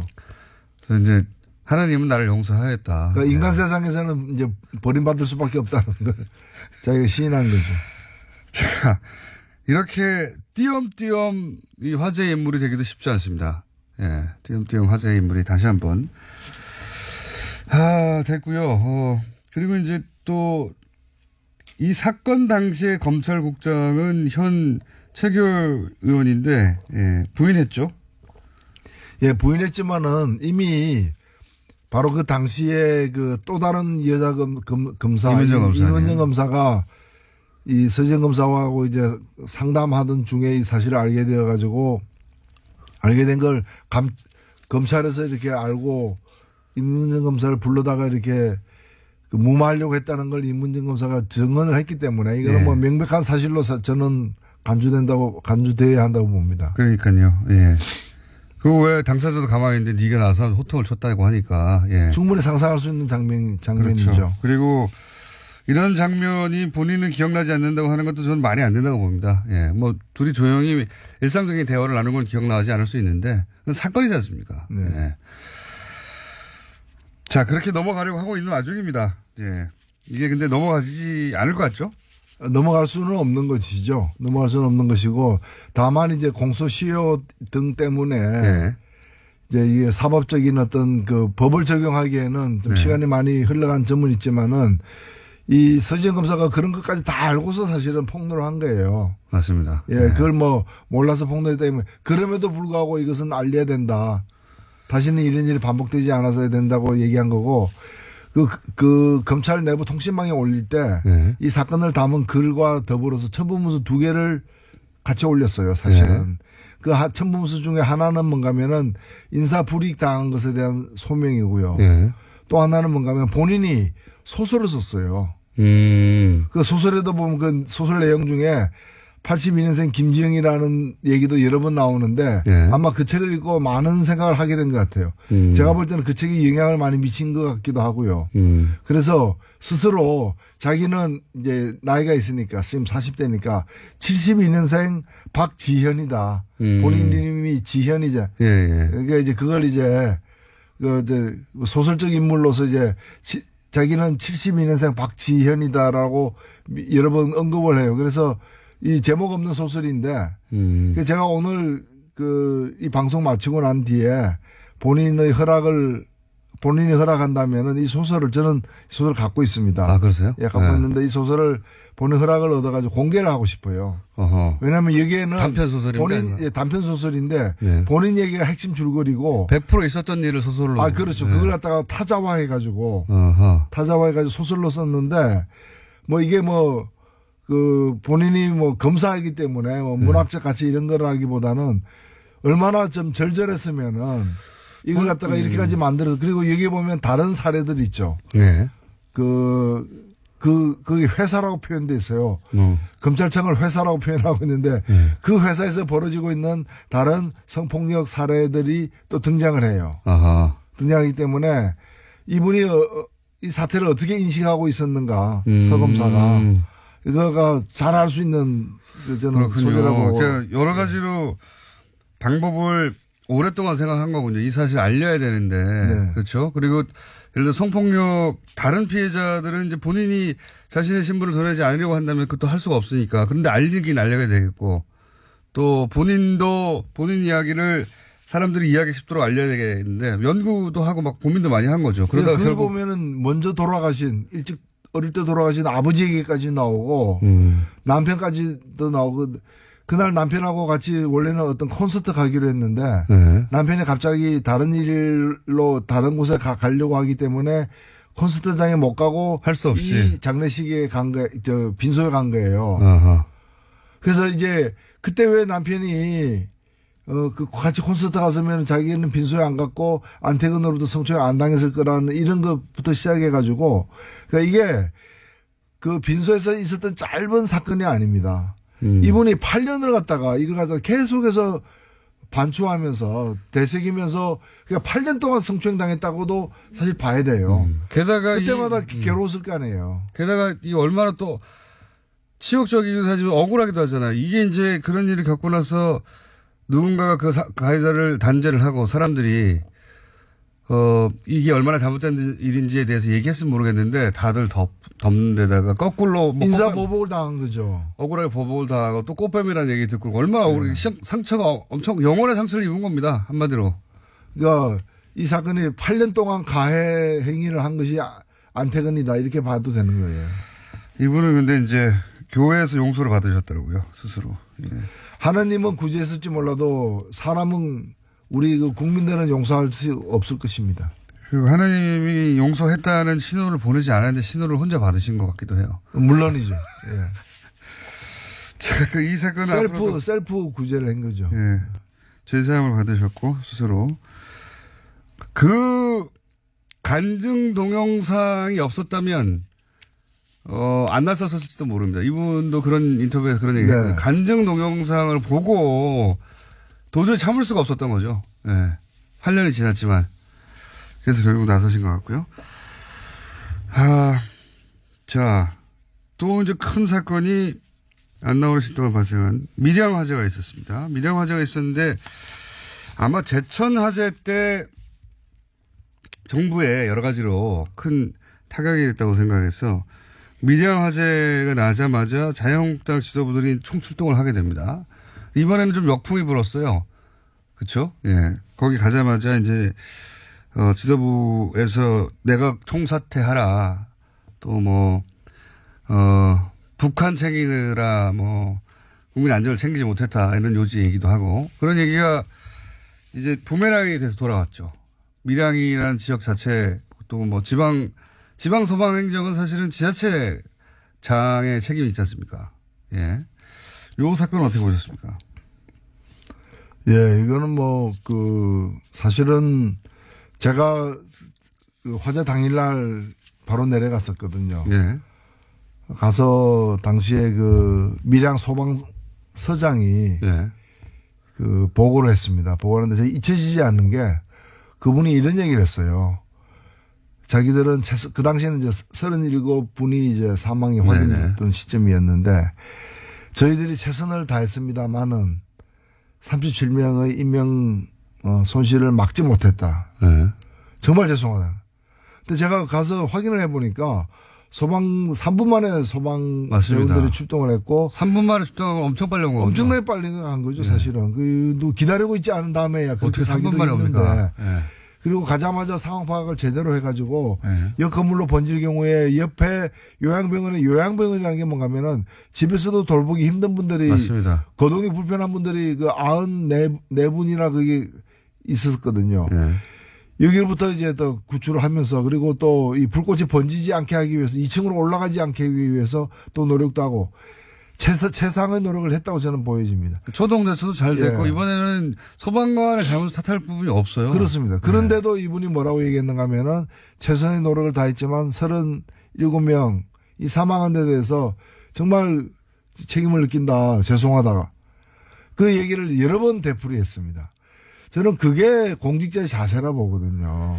그럼 정치하는 사람들이 보면 그게 지금 다 드러나고 있지만은 법이 잘못됐거나 제도가 제대로 안 됐거나 그 다음에 이제 여러 가지 이제 소방 안전 관리를 갖다가 그 감독 기구가 정부 아닙니까? 네. 그리고 지방 정부잖아요. 밀양시, 경상남도 다 이런 책임이잖아요. 그리고 소방 자치가 된 게 지금 20년 가까이 됐는데 네. 그 지휘 권한이 다 지방자치단체의 장에게 있는 맞습니다. 거거든요. 예. 그렇다면은 그래서 저는 첫날 홍준표 대표가 안 가길래 원내대표만 보내고 자기는 당분간 분향소 차려지면 가겠다는 식으로 미루더라고요. 모든 당대표가 그날 다 갔거든요. 네. 본인이 안 가길래 저는 경상남도 도지사를 지냈기 때문에 그 책임감 때문에 네. 참 면목이 없어서 못 가는 모양이다. 저는 당연히 그렇게 생각했죠. 근데 가가지고 엉뚱하게 무슨 이상한 얘기를 또 정권 총사퇴해야 된다는 식으로 돌려대는 거 보면 이건 정말 공직자로서 있을 수 없는 일이다. 저는 그렇게 생각합니다. 앞뒤도 안 맞아요, 사실은. 왜냐하면 이게 여기 지방직 소방관들은 인사, 행정, 그 다음에 지휘권 전부 다 지자체 장악이 있거든요. 본인들에게 권한이 100% 있는 겁니다. 근데 거기는 다 자유한국당이에요. 도의원도, 그리고 시의원도. 99%입니다. 경상남도 도의회 의원 중에, 지역구 의원이 90%고 10%가 이제 비례 후보인데, 지역구 의원 중에 야당은 한 명이에요. 그 한 명이 정의당입니다. 여영국 의원이라고. 그렇군요. 깨알 같은 설명이지만은. 거기는 자유한국당이 사실상 도의원, 시의원, 그리고 국회의원, 시장, 도지사 다 차지하고 있는 것입니다. 그렇습니다. 그러니까 다 자유한국당이에요. 그러니까 제일 먼저 만약에 책임을 묻는다면 스스로에게 묻었어야 하는 거죠. 그렇죠. 만약에 그런 사안이다 보니 사실은 시민들도 와서 이제 이런 자유한국당이 찬스라고 본 것 같은데, 정부를 공략할 찬스라고 본 것 같은데, 거기에 대해서 거꾸로 당신들은 뭘 했냐, 그런 비난을 좀 많이 받았죠. 이번에는. 그런 영상도 많이 찍히고. 자, 밀양 사건에 관해서는 정치적 지점에서는 그렇게 해석된 사건이 있었고요. 그리고 저희가 이제 이 시간 시작하기 직전에 무슨 얘기를 하다가 불이 들어온지도 모르고 얘기하고 있었냐면, 국민의당 얘기 잠깐 하고 있었습니다. 국민의당에서 지금, 민주평화당과 평화민주당입니까? 평화민주당이군요. 아니요. 민주평화당. 헷갈리네. 하여튼 두 개가 들어가 있습니다. 민주와 평화. 민주와 평화에 들어있는. 민평당의, 창당, 발기인의 이름이 올라간 분들과, 그 다음에 대표 당원으로 국민의당에 올라간 분들이 한 1000명 정도 겹친다는 거예요. 그래서 지금 전당대회가 어렵다는 식의 발표가 어제 있었습니다. 근데 저는 이걸 보자마자, 만약 이때까지 어떤 문구나 조항도 다 싸그리 원하는 대로 해석하고 왔잖아요. 그러면 사실, 만약에 전당대회를 바로 할 거면, 전당대회, 이중으로 이제 등록이 돼 있으면 그 사람들 다 징계하면 되거든요. 징계해가지고 당원권을 정지시키는 데가 여러 가지 방법을 찾으면 되는데, 전당대회 자체를 안 하려고 지금 하는 것 같거든요. 그렇지 않습니까? 전당대회를 안 하려고 하는 것 같아요. 무리를 해서라도 성사시키겠죠. 그러니까 전당대회가 아닌 방식으로 성사시키려고 하는 것 같아요. 아마 지금 말씀은 전당대회가 안 될 것 같다라는 관측은 뭔가면은 법을 제대로 지키고 민주주의의 기본 원칙들을 준수하게 되면 전당대회가 될 수가 없다 지금. 왜냐하면 이제 의결권을 갖고 있는 전당대 참가자가 몇 명인지가 지금 확인이 안 되는 상황이고 또 그게 여러 사람이 겹치는 1000명 가까이 겹치는 이제 이중적인 문제까지 다 해결해야 되니까. 이거는 정상적인 전당대회가 불가능하다는 진단인데 지금 하려고 하는 거는 정상적인 전당대회가 아니에요. 어차피 지금 현재 스코어. 그래서 모든 걸 무리를 감수하고서라도 이제 통합 결정을 내리고야 말겠다라는 식으로 밀어붙이고 있기 때문에 제가 볼 때는 무리를 해서라도 할 것 같아요. 전당대회를 할 것이다. 저는 전당대회를 안 하려고 이러는 것 같습니다. 근데 전당대회를 하다 안 하게 되면은, 물론 이제 다른 방법을 또 강구를 하겠지만은, 이 무리를, 피하려도 다른 더 큰 무리를 갖다 범하는. 전당대회가 어쨌든 3,000명 이상 와야 되지 않습니까? 물리적으로. 3,000명 이상이 안 오지 않을까? 또 3,000명 이상이 왔는데 혹시 거기서 부결시키지 않을까? 그러면 이제 끝장나는 거지 않습니까? 부결되지는 않죠. 부결이 될지도 있죠. 왜냐면은 지금 보면은 이제 부결시키고 싶은 사람들, 반대하는 사람들은 참석 안 할 가능성이 높기 때문에. 모릅니다. 물론 모르죠. 그래서 그런 리스크를 안고 하느니 저쪽은 이미 분당해서 당 만든다고 하는데 전당대회까지 할 필요 있어 이렇게 위험 감수하면서 전당대회가 안 하고 할 방법을 찾아봐. 저는 거기서 나오는 전당대회 안 한다에 제가 500원 걸어보겠습니다. 아, 그렇습니까? 네. 예, 돈이 많으시군요. 물론 상상할 수 없는 일인데, 예. 지금까지의 어떻게든 통합을 시키겠다고 하는, 드라이브의 강도로 볼 때, 전당대회조차 어떻게든 해가지고, 저는 방법이 떠오르지 않아요. 떠오르진 않는데, 이때까지 안 될 거라고 했던 걸 다 방법을 찾아왔지 않습니까? 예. 23곳의 비디오 중계 이런 거로 상상할 수 없었던 창의적인 방식으로 헤쳐내 나왔기 때문에 또 헤쳐나가지 않을까. 하여튼 정치라는 게 이제 국민들에게 대한 이제 교육 효과도 사실 있는 건데 민주주의 이렇게 하면 안 된다. 이런 걸 이제 시리즈로 계속 보여주고 있는 상황이죠. 이건 어떻게 보십니까, 지금? 안철수 대표에게 중재파는 사퇴를 해라. 조기 사퇴를 해라. 예, 그러고 그렇죠? 있죠. 예. 안철수 대표는 본인이 사퇴하면은 안 된다. 예, 전당대회 무산되거나 그럴 것이다. 그래서 사퇴를 못 한다. 그치만 백의종군을 하겠다. 끝나고 나서 사퇴한다는 얘기겠죠. 아마도. 예. 이 통합이 끝난 다음에. 그런데 유승민 대표가 안철수 대표가 사퇴하면 나는 이 통합 자체를 다시 생각하겠다. 이거 어떻게 합니까, 이거? 이거 어떤 상황입니까? 좀 해설 좀 해주세요. 예, 일단은 중재파라고 불리우는 5명 예. 혹은 6명 정도 되는 분들이 어느 쪽으로 힘을 실어주는가가 굉장히 중요하죠. 중요한 순간이 되어버렸습니다.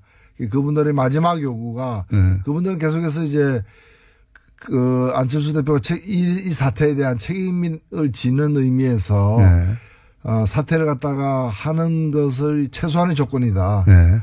이제 이렇게 주장을 해왔는데 원래는 이제 전당대회 전에 사퇴하는 거였어요. 예. 요구가. 예. 근데 그게 안 받아들이니까 요구를 약간 바꿔가지고 전당대회에서 왜냐하면 이제 사퇴할 용의가 있다. 다만 내가 사퇴하면 통합 자체가 어그러질 수 있다. 예. 이게 이제 안철수 대표 주장이었죠. 대표의 주장이었기 때문에 그러면 통합하자마자 사퇴하라. 네. 그렇게 바뀌었는데. 예, 뭐 결혼식 끝나고 물러가라 뭐 이런 거죠. 네. 그렇게 하니까 이제 그걸 받아들였어요. 예. 일단은 중재파와의 어떤 접촉에서는 예.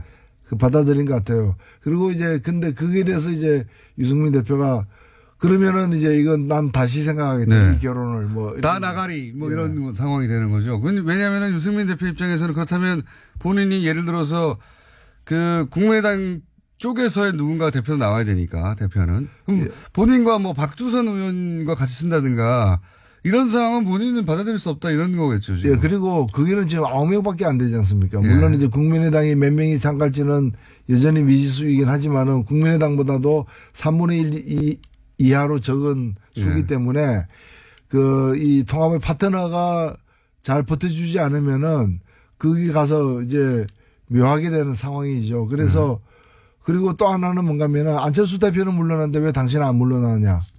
네. 이 얘기가 국민의당으로부터도 지금 나오고 있기 때문에 일부에서. 네. 너도 물러나라고 하고 있죠. 그렇죠. 그래서 통합했는데 통합의 주역은 다 없어지는. 네. 시너지도 안 난다 예. 이런 생각인 것 같고. 이상한 상황이 되는 거죠. 게다가 이제 통합을 했는데 대표에서도 물러가면 그러면 국민의당 쪽에서 이 숫자가 많으니까 통합파 쪽에서 이 정당을 끌고 가버리면 바른정당은 보이지가 않지 않습니까? 바른정당은 보수의 기치를 내리면 안 된다고 하는 쪽인데 그러면 이제 실컷 통합했는데 이렇게 흡수된 걸로 보이거든요. 그렇죠. 바른정당 입장에서는. 예. 그거는 싫다는 거죠, 또. 예. 뭐, 바른정당은 여러 가지로 이제 자신감을 갖고서 임하고는 있지만은 지금 이제 이 문제가 마지막 남은 좀 쟁점이 된 것 같아요. 뭐 하루 사이에 아마 내일까지는 결판이 날 것 같은데. 굉장히 어려운 국민입니다. 예. 제가 보기에는. 풀기 쉽지 않아요. 저는 어렵지 않습니다. 예. 강 건너 물입니다. 강 건너 불 아닙니까, 지금? 불 있는 상황 같은데. 제가 볼 때는 그냥 물이죠. 그래요? 예. 네. 강 건너에도 물은 있으니까. 그럼 어쨌든 전당대회는 할 거라고 보시는 거죠? 예, 전당대회는 이루어질 것이고, 지금 사실 이거 멈추거나 네. 후퇴하게 되면은 최악의 상황이 되기 때문에 차악을 택하는, 그러니까 상처투성이의 통합이 이루어지는, 예, 네. 끝까지는 갈 것 같습니다. 뭐 그 통합이 얼마나 갈지, 몇 개월을 갈지 아니면 올해를 넘길지는 가봐야 알겠습니다만은. 저는 전당대회 이해 방식으로 통합을 선언할 수도 있다. 아, 예. 예, 그런 가능성이 열렸다 이렇게 생각합니다. 무리인데, 예. 그렇게 되면은 정말 굉장히 다이나믹한 상황이 되죠. 물론 제가 뭐 그렇게 큰 관심은 없습니다만은. 자, 매우 쳐라. 오늘 커다란 말씀을 남기고 매우 쳐라.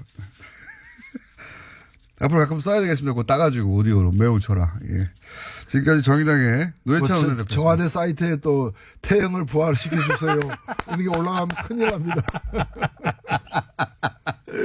조선시대 태형을 부활시켜주세요. 정의당 노회찬 원내대표였습니다. 감사합니다. 예, 고맙습니다. 김정은 씨 나오셨습니다. 예, 안녕하세요. 네. 아하. 그 소피아 다뤘다고 누가 방금 전에. 네. 아, 저는 그 소피아 별로예요. 어떤 의미에서 그럽니까? 일단 좀 무섭게 생겼고. 너무 무섭게 생겼어, 진짜. 예, 네. 그러니까요. 그게 그 로봇계에서는 이제 uncanny valley라는 개념이 있는데. 네. 그게 사람에 가까워졌는데 사람이 아닌 거. 거기에 대해서 굉장히 사람이 반감을 느끼게 되는 당연하죠. 예. 정말 사람 같으면 또 감탄하게 되는데. 그렇죠. 어설프게 사람 같은 거에서 불쾌감을 느끼는 거예요. 예, 그걸 uncanny valley라는 그 표현이 있어요. 아, 그래요? 네. 그래서 그게 지금 소피아 거기에 빠져 있는 것 같아서는 사적으로 그렇게 애정이 안 가더라고요. 기술이 거기까지밖에 안 간 거죠. 아직 그런 거죠. 네. 그래서 제가 이제 다른 걸 하기로 한 것이지 뭐 게으르거나 그런 것이 아닙니다. 옆에서 다 듣고 있었어요. 언캐니 밸리. 네, 언캐니 밸리. 언캐니 밸리. 네, 로봇 용어입니다. 언캐니라는 게 뭐 불가사의한 이런 건데. 불편한, 뭐 좀 안 좋은, 이상한 계곡이라는 뜻인가요? 무슨 그렇죠. 뜻일까요, 이게? 예, 그런 얘기죠. 어쨌든 오늘 제가 할 얘기는 갑자기 새로운 용어가 궁금해서 언캐니 밸리. 네. 들어본 것 같긴 합니다. 많이 일본 학자, 일본 누군가가 주장한 거 아닙니까? 뭔가. 잘 모르겠어요. 다음에 다뤄보기로 하고요. 자. 오늘 얘기는, 얼마 전에 제가 중국의 과학굴기 얘기 드렸잖아요. 네. 그리고 알파 제로 이야기도 드리고 하면서 그 과학기술의 발달에 대해서 얘기를 하다가 아무래도 좀 부담 가진 분들이 많은 것 같아서 지난 시간에 왓슨의 무능함에 또 얘기를 했었고. 왓슨의 무능함. 관련된 얘기를 했었고. 그래서 우리가 과학기술이 발달한 것 같지만 여러 가지 한계들이 있습니다. 그래서 뭐 그런 관련된 얘기 비슷한 거를 좀 드리려고 하는데요. 중국이 지구 궤도의 우주 정거장을 갖고 있잖아요.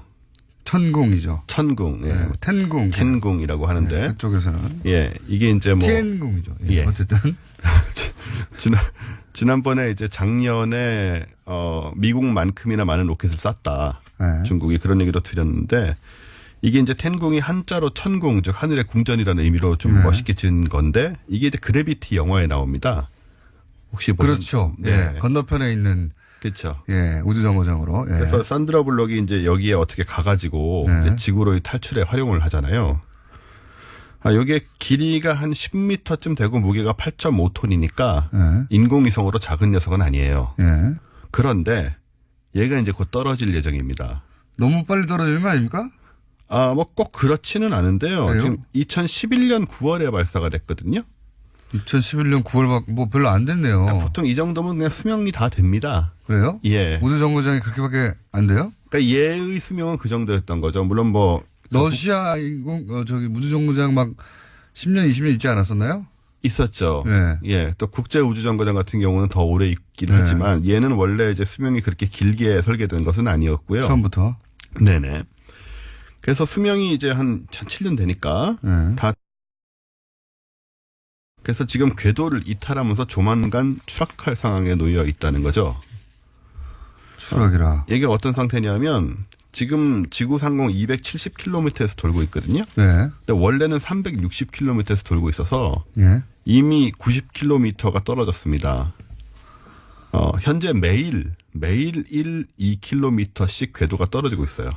그럼 대기권 진입할 때 불타고 뭐 이렇게 터져가지고 이제 제가 날아가고 뭐 그 파편이 날아가고 뭐 그런 상황 아닙니까? 곧 그런 일이 벌어지는 거죠. 근데 이게 예를 들어서 바다라든가 원하는 지역에 떨어뜨릴 수 있는 기술이 있어야 하잖아요. 바로 이제 그 부분을 제가 얘기를 드리려고 하는데요. 그게 없어요, 혹시? 그게 참 야리까리합니다, 지금. 그러면 큰일 나는 거 아닙니까? 네, 이게 이제 고도가 200km 안으로 떨어지면은, 들어오면은 떨어지는 속도가 급속히 빨라져서, 지금 현재로서는 2월, 3월 내로 추락할 것이라고 지금 보고 있습니다. 지금 걱정되는 면이 있다면, 이 텐궁이 떨어질 지역이, 그러니까 얘가 지금 돌고 있는 궤도가, 대략 북위 43도에서 남위 43도 사이예요. 여기는 굉장히 많은 사람과 도시가 있습니다. 대표적으로 도쿄, LA, 뉴욕, 마이애미, 리우데자네이루, 로마, 시드니, 베이징, 방콕, 뭄바이, 그리고 한국 전역이 포함되죠.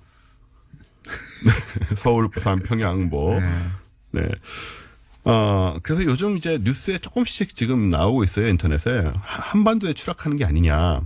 이런 걱정. 가능성이 제로는 아니라는 거죠, 지금. 예. 그리고 만약에 추락하면 어떤 일이 벌어지느냐. 이제 이게 문제 아니겠습니까? 추락하면 파편을 맞는 거죠. 예, 그렇습니다. 근데 이제 사실 결론적으로 말하면 아무 피해도 없을 가능성이 99%이긴 합니다. 다 타버린다? 일단 지상으로 떨어지면 이제 대기와의 마찰로 인해서 다는 아니고 거의 이 부분이 약간 또 걸리는 건데 거의 다 타게 되고요. 조그만 거 하나 맞으면 죽어요. 떨어지면 안 돼요. 사실은 어디 표현 보니까는 나사 하나만 떨어져도 이게 엄청난 속도로 떨어지기 때문에 그러니까요. 충분히 사람을 죽일 수 있는 정도의 이제 속도가 되는데 어쨌든 이제 일반적인 원칙은 거의 다 타고 약간 잔해가 떨어진다고 해도 인구 밀집 지역이란 건 사실은 굉장히 좁은 부분들이잖아요. 그래서 가능성이 희박하지 않느냐. 확률적으로 그렇다는 얘기 아닙니까? 확률적으로, 그렇죠. 제 말은. 확률적으로 지구 전체 면적에 비하여. 바다도 많고. 황무지도 많으니까. 우리 한반도를 따지더라도. 산이나 이런 데도 많고. 그렇죠. 도시는 전체에 얼마 안 되니. 네. 따지고 보면은. 통제가 안 되더라도 확률적으로는 거의 0.000 이렇게 된다. 이런 식인 거 아닙니까? 수조 분의 1%다라는 얘기를 하고 있어요. 확률적으로는. 확률이 안심시켜주지 않는 영역이네요, 이거는 근데. 근데 사실은 이게 처음은 아니고, 과거에도 우주정거장이 떨어진 적이 있습니다. 제가 궁금한 건 이거예요. 제가 정확하게 기억에는 안 나는데, 러시아에서. 이 우주정거장을 쏘고 나서 우주정거장이 소위 자기들이 이제 더 이상 수리를 못하고 생명이 다 있다 싶을 때 어느 지역에 떨어뜨리겠다라는 계획을 수립하고 이랬던 기억이 있거든요. 그랬죠. 근데 중국은 자기들이 원하는 지역에 떨어뜨릴 만한 기술이 없는 겁니까? 아니면 뭐래요, 중국에서는? 그것에 대해서 이제 얘기를 드리려고 하는데 그 전에 1979년에 이제 미국의 스카이랩 떨어질 때는 통제를 잘 했습니다. 그래서 얘는 이제 무게가 74.5톤이라서 굉장히 큰 거예요. 얘는 의도적으로 이제 궤도를 조종해서 사람이 없는 인도양과 호주 사막 지역에 약간의 잔해가 떨어졌는데 참 신기하게도 그런 와중에도 집 한 채를 부쉈습니다. 근데 사람은 안 다쳤어요. 그거는 그 사람이 운이 좋은 거죠. 집 한 채가 손상됐습니다. 그 다음 말씀하신 건 이제 미르죠. 소련, 러시아 우주정거장 미르도 2001년 3월에 얘도 21톤짜리라 큰 겁니다. 남태평양에 추락했기 때문에 피해가 없었습니다. 그래서 이런 일은 일어나는 건데 지금 좀 걱정하시는 대로 텐궁 1호의 경우는 중국 측에서 통제력을 상실했다는 이야기가 여기저기서 흘러나오고 있습니다. 통제력을 상실했다는 것은 중국이 원하는 궤도로 돌지 않고 있다 이런 거 아닙니까? 그렇죠. 그리고 그 원하는 지점으로 떨어뜨릴 수 없는 상황이 아니냐라는 말이 나오고 있습니다. 왜 그런 말이 나오죠? 궤도가 이상하다? 궤도가 이상하다든가 주변의 관측 결과 좀 그런 게 아니냐. 근데 중국 측에서는 당연히 부정을 하고 있죠. 그럼 어떻게 인정합니까? 그리고 사실이라고 해도. 그렇죠. 그래서 중국 같은 경우에 이제 이런 거 미사일 발사해야 되는 거 아니에요, 이러면? 중국 같은 경우는 인정을 안 하는 타입일 것 같고 하니까 그래서 만약에 통제력을 잃었다면 이제 정말 운이 나쁘면 사람이 사는 지역의 일부 잔해가 떨어질 가능성도 배제할 수는 없다. 예, 그래서 사실 이게 좀 우리 정부가 대비를 하고 있어요, 이런 거를. 이거 어떻게 대비해요? 어떻게 떨어지는? 일단 정부는 한반도에 텐궁의 잔해가 떨어질 확률을 0.4% 정도로 보고 있습니다. 높게 보고 생각보다 높아요. 그러니까요. 0.0001%가 아니고 0.4%면 높은 편이에요. 예, 높은 편입니다. 그리고 이거는 떨어지면 큰일 나는 거니까요. 0.4%라도. 예, 특히 뭐 대도시에 떨어지면. 네. 사드 안 됩니까? 사드? 사드 이럴 때 쓰라고 있는 거 아닌가? 그러니까요. 사드 이거 텐궁 맞추면 안 됩니까? 네, 사드 그렇게 되면 사드가 우리 어떤 생명의 은인이 되는 그 상황이네요. 0.4%를 0%로 만들어버리는 사드. 그러면서. 그래서 작년 11월에 이미 천문연구원에서 이것을 대비한 우주위험 대응 훈련을 실시를 했어요. 뭘 했는지는 잘 모르겠습니다. 어떻게 대응하죠? 대응훈련을 했다는 게 이해가 안 되는데? 이렇게 숨고 이런 거 아닐까요? 잘 모르는데. 덜 놀래기 이런 건가요? 심호흡? 예, 제가 몰라서 이렇게 말씀드려 천문연구원 죄송합니다. 네. 그리고 이 과기정통부하고 네. 천문연구원이 텐궁 1호의 움직임을 계속 모니터를 하고 있긴 해요. 네, 그 0.4%를 대비하기 위해서. 그냥 쳐다보면서 운이 좋기를 바라는 거잖아, 이거는. 예, 그렇습니다, 사실. 왜냐하면. 대비가 어떻게 대비가 되냐 이거지, 나는. 어디에 떨어질지는 추락 1시간이나 2시간 전에 알 수 있어요. 어떻게 대비. 그러니까 제가 보기엔 대비는 놀래지 말자예요. 어떤 경우에도 놀라지 않도록 다 같이 참선합시다, 이런 거 아니에요? 부동심. 게다가 이게 지금 엄청난 크기의 덩어리로 떨어지는 건 또 아니잖아요. 다 아니죠. 파편이 되니까. 조그만 파편으로 떨어지는데 이게 지금 알 수 없는 게 얼마나 큰 파편이 떨어질 것이냐, 얼마나 탈 것이냐. 그것도 알 수가 없죠. 그것도 알 수가 없고 한두 시간 전까지 알 수가 없고. 대기권 진입하면서 얘가 어떻게 돌아서 어떻게 불이 나가지고 어떻게 압력을 견디냐 뭐 이런 거잖아요. 그게 이제 한두 시간 전에는 알 수 있다라는 상황이라 사실 그렇게 마음 편한 상황은 아니에요. 그러면 지금. 이렇게는 할 수 있을 것 같아요. 만약에 한두 시간 전에 이게 그 한반도에 떨어질 가능성이 있다. 그럼 제가 보기에는 그 정부에서 신호를 보내야 됩니다. 그 요즘 문자 잘 오잖아요. 그렇죠. 딱 보내가지고 재난 문자. 콘크리트 건물 안에 계십시오. 가능하면 그런 정도의 안내를 해야 되지 않을까. 그래서 정말 운이 나쁘면 잔해가 이제 우리 집 옥상에 떨어질 수도 있는 거예요. 그게 그 옥상에 떨어져서 옥상에 예를 들어서 뭡니까 콘크리트를 조금 흠집을 내고 끝나면 모르겠는데 이게 어느 정도 충격량인지 모르겠네요. 초속 몇십 킬로미터로 떨어지기 때문에요. 웬만한 잔해면 다 뚫고 들어올 거예요 아마. 집을? 네. 근데 뭐 이렇게 운이 나쁘면 어떡하겠습니까? 할 수 없는 거지. 뭐 방법이 없어요 이건. 중국을 나중에 탓할 수밖에 없고. 어쨌든 그러면 다음 시간 이걸 알아봅시다. 예. 그런 경우에도 견딜 수 있는 정도의 아스팔트, 콘크리트 두께는 얼마니까, 뭐 이런 거. 하여튼 좀 알아볼까요, 진짜? 예. 그래서 이제, 만에 하나 그럴 경우, 2시간 전에 이런 경보를 받을 경우, 요런 건물로 뛰어가시오라든가. 그 건물들 지정을 해가지고. 예. 물론 대부분은 안 뛰어가겠죠. 근데 마음에 안식을 얻고 싶은 분도 있을 수도 있잖아요. 대부분 듣고 말겠지만, 거기 가면 되긴 되는구나. 생각할 분도 있을 수 있으니까. 그래서 이 상황이 지금 소위 말하는 중국의 과학 굴기에 어떤 시험대가 하나 되고 있지 않느냐. 이게 컨트롤이 되느냐. 어떻게 원하는 대로 남태평양에 지금 떨어뜨릴 계획인데, 그게 만약 안 되면 이제 중국이 과학적으로는 또 체면을 크게 구기는 상황이 되겠죠. 그래도 부럽네요. 인공위성을 쐈다가 이제 수명이 닿을 때까지 수명이 다 있다는 자체가. 우리는 아직 그런 걱정할 필요 없으니까. 원정호 씨였습니다. 감사합니다. 감사합니다. 내일 뵙겠습니다. 안녕.